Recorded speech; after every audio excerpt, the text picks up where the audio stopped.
सब क्या देखना पड़ रहा है। अच्छा है मैं मेरा कल एक सवाल था जो हिंदुस्तान के इतिहास में पहली बार डिसीजन लिया गया कि इलेक्शन कमिश्नर्स को फुल फुल इम्यूनिटी दी जाएगी। ठीक है, ये है ना, इसका जवाब इसका पीठ में खत्म नहीं किया सर।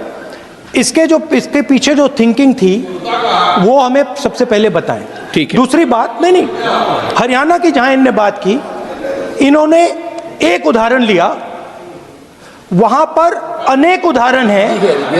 वो भी आपने दिया था ना, 19 वो भी आपने दिया था, इसलिए दिया वो भी 19 लाख वहां पे फेक लोग वो उदाहरण आपने दिया था, इसलिए उसका जवाब दिया।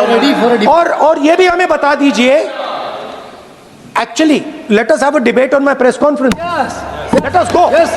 Let us have very good idea. Let us have a debate on my press conference. Amit Shah ji, I challenge you. भाई साहब कुछ ज्यादा नहीं हो गया ये? मतलब you to have a debate on the 3 press conferences. Please ठीक है, बैठ जाइए माननीय, प्लीज माननीय, आपने बात की थी, प्लीज डिबेट ही तो चल रही है।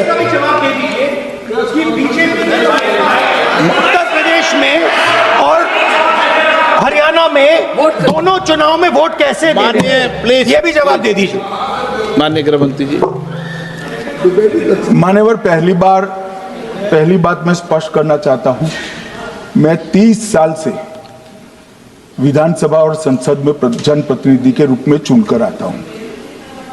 मुझे लंबा अनुभव है संसदीय प्रणाली का। विपक्ष के नेता महोदय कहते हैं कि पहले मेरी बात का आप जवाब दीजिए, मैं सुनना चाहता हूं। आपकी मुंसफी से संसद नहीं चलेगी, मेरे यहाँ बोलने का क्रम मैं तय करूंगा। तुमसे ना हो पाएगा। इस तरह से नहीं चलेगी संसद। मान्यवर, उनको धैर्य रखना चाहिए, मेरा जवाब सुनने का। इनकी एक बात का जवाब मैं दूंगा, मगर मेरे भाषण का क्रम वो तय नहीं कर सकते, मैं करूंगा, क्योंकि मैं बोल रहा हूं।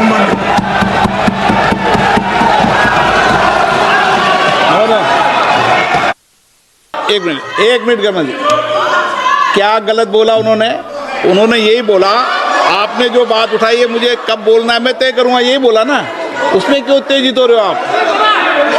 हाँ, आपके 2-2 मिनट में खड़े होने से थोड़ी जवाब देते रहेंगे। नो माननीय गृह मंत्री, नहीं हो, मैं आपको फिर मौका दूंगा, आपको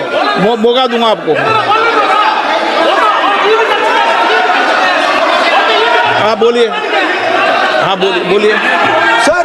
ये बोलिए। आपने अगर अमित शाह जी का रिस्पांस देखा तो ये कंप्लीटली डिफेंसिव रिस्पांस है, ये घबराया हुआ रिस्पांस है, ये डरा हुआ रिस्पांस है। आप सुनिए पूरी बात, प्लीज मानिए। नो, सच्चा रिस्पांस नहीं है।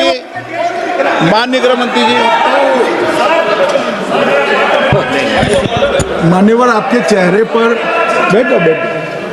मान्यवर, आपके चेहरे पर चिंता की लकीरें मैं देख रहा हूं कि मैं क्या बोलूंगा। मैं उनके उकसावे में नहीं आऊंगा, मैं मेरे विषय पर बोलूंगा। मान्यवर, मैंने इतना ही कहा कि मेरे भाषण का क्रम मैं तय करूंगा। मेरे भाषण का पहले क्या बोलना, बाद में क्या बोलना, मैं तय करूंगा। और मैं मानता हूं कि हर एक वक्ता का ये अधिकार है, उनका भी है, मेरा भी है। कल वो बोल रहे तो हम ऐसा थोड़ी ना बोले आप झूठ क्यों बोल रहे हो, हम नहीं बोल सकते साहब। वो माननीय विपक्ष के नेता है, वो बोल सकते अपना भाषण। मान्यवर, और मैंने तो ये भी कहा, मेरा पूरा भाषण छूट कर कुछ बच जाता है तो आप पूछिएगा, मैं जवाब दूंगा, मगर अब धैर्य भी चाहिए और सुनना भी चाहिए, दोनों चीजें करनी पड़ती है। मान्यवर, वोट चोरी का कोहराम बचा। मैं वोट चोरी किसको कहते हैं वो बताना चाहता हूं। वोट चोरी के 3 आयाम हैं। एक तो मतदाता नहीं है, मतलब योग्यता नहीं है, और आप वोटर बन जाते हो तो वोट चोरी माना जाएगा। दूसरा, आप गलत प्रकार से चुनाव जीतते हो तो वोट चोरी माना जाएगा। और तीसरा, जनादेश को डिफाई करते हो, मतलब वोट के विपरीत आप कोई पद प्राप्त कर लेते हो, तो भी एक प्रकार से वोट चोरी होता है। अरे सुनो ना, क्यों जल्दबाजी करते हो मानिकम, क्यों? अब मैं 3 वोट चोरी की घटनाएं बताना चाहता हूं। सबसे पहली घटना हुई, आजादी के बाद देश का प्रधानमंत्री तय करना था। तय कौन करना था? तो उस वक्त के जितने प्रांत थे, इसके कांग्रेस के अध्यक्षों ने, उनके एक एक वोट से तय होना था। अब 28 वोट श्री सरदार पटेल को मिले और 2 वोट जवाहरलाल नेहरू जी को मिले।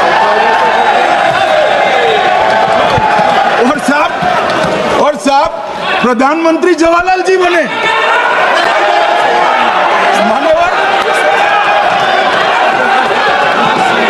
मान्यवर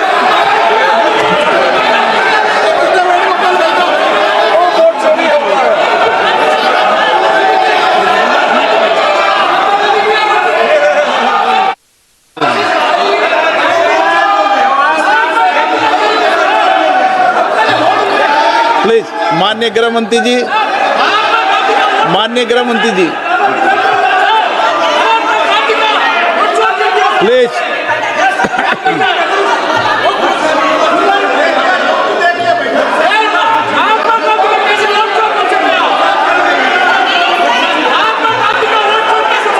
बैठो बैठो, बैठिए माने, प्लीज प्लीज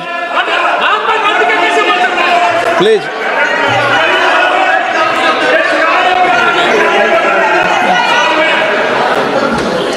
मान्यवर दूसरी, प्लीज बैठिए बैठिए, माननीय सदस्य प्लीज, हर बार नहीं उठते, बैठिए। मान्यवर दूसरे प्रकार की वोट चोरी, अनैतिक तरीके से चुनाव जीते, ऐसी वोट चोरी भी भूतकाल में एक बार हुई थी। श्रीमती इंदिरा गांधी रायबरेली से चुनी गई। इलाहाबाद हाईकोर्ट में श्री राजनारायण पहुंचे कि चुनाव नियमों के अनुसार नहीं हुआ। इलाहाबाद हाईकोर्ट ने ये तय कर दिया कि श्रीमती गांधी ने उचित तरीके से चुनाव नहीं जीता है, हम इसको रद्द कर दें। मान्यवर, ये भी वोट चोरी थी, बहुत बड़ी वोट चोरी थी। और उसके बाद में क्या हुआ?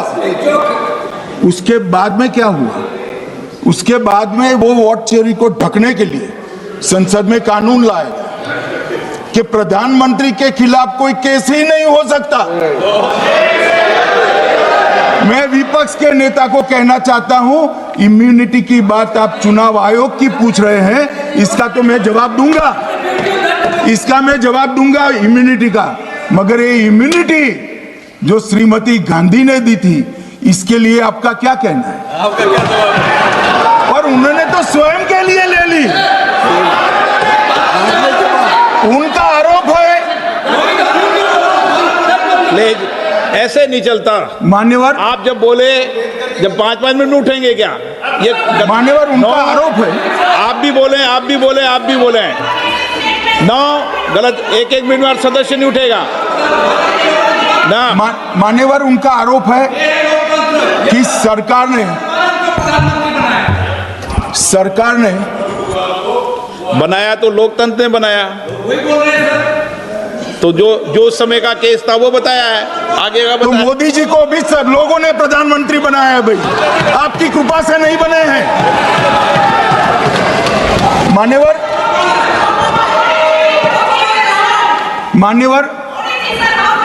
नो प्लीज, ऐसे माननीय तरीका ठीक नहीं है आपका, 2-2 मिनट में उठना। मान्यवर, विपक्ष के नेता ने कहा कि आपने चुनाव आयुक्तों को इम्यूनिटी दी। इनका आरोप सत्य नहीं है, मैं इसकी बात बाद में करता हूं। परंतु हमने तो चलो मानो चुनाव आयुक्त को इम्यूनिटी दी, श्रीमती गांधी ने तो अपने आप को इम्यूनिटी दी थी। और फिर जब ये संवैधानिक सुधार के वायरस चैलेंज हुए, तो वो केस जीतने के लिए 2, 3 और 4 नंबर के सर्वोच्च न्यायालय के जज को बाईपास कर चौथे नंबर के जज को चीफ जस्टिस बनाया और वहां केस भी जीत लिया। और मान्यवर ये तो इतिहास है, कौन झुठला सकता है? इनको कोई पढ़ाता नहीं है इतिहास। ये तो इतिहास है, सर्वोच्च अदालत और संसद के रिकॉर्ड में रखा हुआ इतिहास है। इसके खिलाफ लल्लन सिंह जैसे कितने लोग पूरा जीवन लड़े बिहार में इमरजेंसी के खिलाफ, जेल में गए, लाखों लोग गए। और तीसरी वोट चोरी कहना चाहता हूं, तीसरी वोट चोरी का प्रकार मैंने बताया था कि योग्यता नहीं है और मतदाता बन जाना। अभी अभी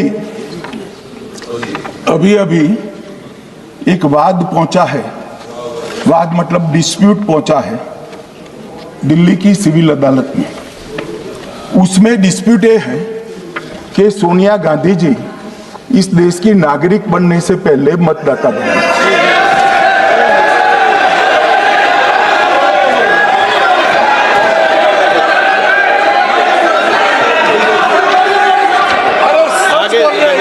आगे सुनो, बोल के आ रहे, पूरी बात तो सुनो। मान्यवर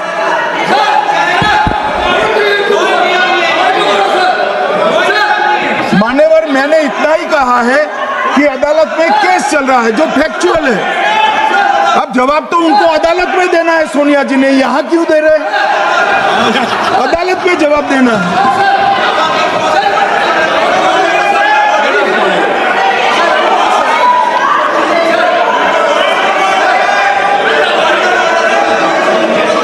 बीच के भाषण में पॉइंट ऑफ ऑर्डर नहीं होता। नहीं सर, मुझे याद है जो माननीय सदस्य नहीं है, ये 352 ये रहा, 352 टेबल पे रहता है, मुझे जवान याद है 352। Home Minister is speaking about an issue which is pending in the court. Actually, what happened, sir? Rostam in the court, some BJP